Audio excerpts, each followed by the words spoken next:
The only thing that makes democracy better than other systems of government is its emphasis on collectivity. Two good heads are better than one. The greatest undoing of men is the possibility of an imagination of invincibility. When they get to that level, they start promulgating some spurious ideologies of the non-existence of God. They do it to prepare the foundation of being worshipped as God. This is rampant with autocrats and dictators. It started from the olden days when they were addressed principally as kings. Nebuchadnezzar was so highly elevated that he ordered his people to make his image and compelled men to worship him as God. Whoever disobeyed this injunction was either thrown into fire or the lion's den. Remember Shadrach, Meshach and Abednego, who were thrown into fire because they refused to worship Nebuchadnezzar as God. The cheapest way Satan lures men is by swelling their heads that they are not ordinary. The fall of man came when he ate the forbidden fruit that Satan convinced him will make him be like God.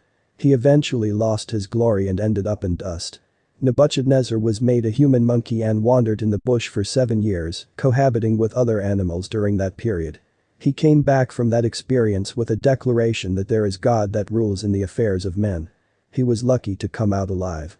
Some of his likes were slain on their throne. Jezebel was a wicked queen who killed people just to amass their wealth. At the height of her wickedness she was thrown out of a window to her death and was eaten by dogs. Till date, her name became synonymous with wickedness. It is now a proverb to say as wicked as Jezebel.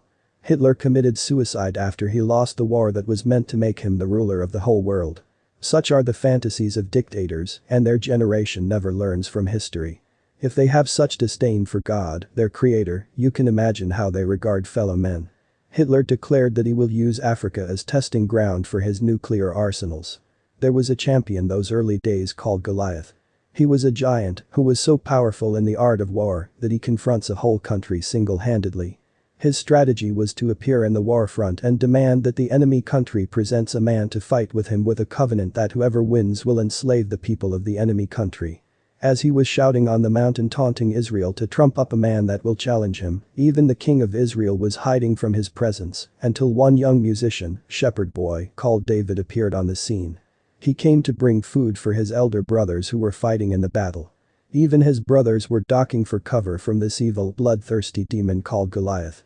David was embarrassed at how this uncircumcised Philistine was embarrassing the army of God's people. He volunteered to fight Goliath. When Goliath saw him, he disdained him and vowed to feed David's flesh to the birds of the air. In all honesty, both of them were a mismatch. One had the arrogance of power, while the other had the will of victory. One fought to prove a point that he was the greatest, the other fought to protect and save his people from destruction and shame. He was willing to give his life in defense of the honor of his people and country. There's always the God factor, whose interest in all this is truth and justice. At the end of the day, the giant was brought down, not by the intercontinental ballistic missile available then, but by a stone shot from a shepherd's catapult. Not only did David feed Goliath's flesh to the birds the giant boasted of, he killed the giant like a mere bird, with a stone. All the dictators referred above ended disastrously. The modern-day Putin is nothing more than a reflection of the olden-day Goliath, while the modern-day Zelensky is nothing more than a manifestation of the olden-day David. Putin has been amassing his army around Ukraine for months and taunting the people of Ukraine and the West. Putin lied he was not planning to invade Ukraine. He was biding his time so he can catch Ukraine unawares. His background is spying. He wanted to use the art of deception to ambush Ukraine and occupy it. After taunting Ukraine for months, Putin eventually, unilaterally ordered an invasion of Ukraine on the 24th of February, 2022. Let us be clear, apart from having the arrogance of power to prove a point that he is the most powerful person on earth, there's no other reason for the invasion of Ukraine by Putin. Putin said he doesn't want Ukraine to be a member of NATO. He said he doesn't want Ukraine to be a threat to his power, and his country, Ukraine, is not. Indeed, Ukraine, which was one of the cities where some nuclear power plants of the old Soviet Union was located, abandoned their nuclear arsenals just to prove that they do not intend to pose a danger, militarily, to its neighbors. Ukraine, since its creation, has not carried out any offensive against its neighbors.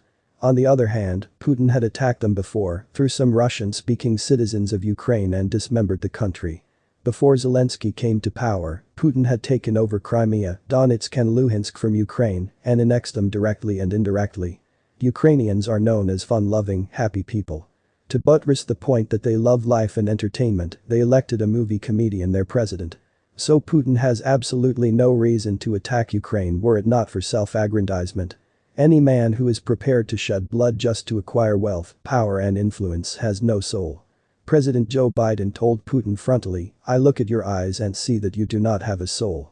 Whatever has a beginning must have an end." Putin, like the proverbial Goliath, disdained President Zelensky as a comedian and declared that he was going to remove him through military operation. Zelensky is too little for a full-scale war with Russia. When he made up his mind to invade, he declared it a military operation. He intended to overrun Ukraine in days. His intention was supported by American intelligence, which predicted that Kyiv will fall within 4 days. Putin was happy, the war will be over within a week, and before the threatened and imposed sanctions start taking its tolls on his people, the war would be over, and Ukraine will be firmly in his hands as a bargaining tool against the Western countries. As with the way of dictators, he marshaled his troops on the highest expectation that the sound of a bomb will make Ukrainians scamper for safety.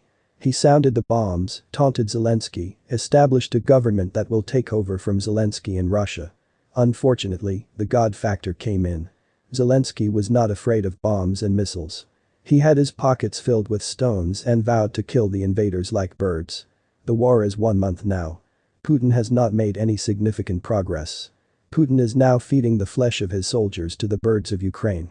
They don't have food, fuel or faith to fight. They are being killed like chicken and their bodies packed like sardine in containers, waiting to be exported back to Russia in body bags. Their commander-in-chief told them they won't meet resistance, but they met destruction. They are downcast and are running away from battle. Ukrainians are now on the offense. Russia is now beginning to be on the defense. This, unfortunately, is marking the end of the man, Putin. He has run his course and will soon be brought to an untimely end.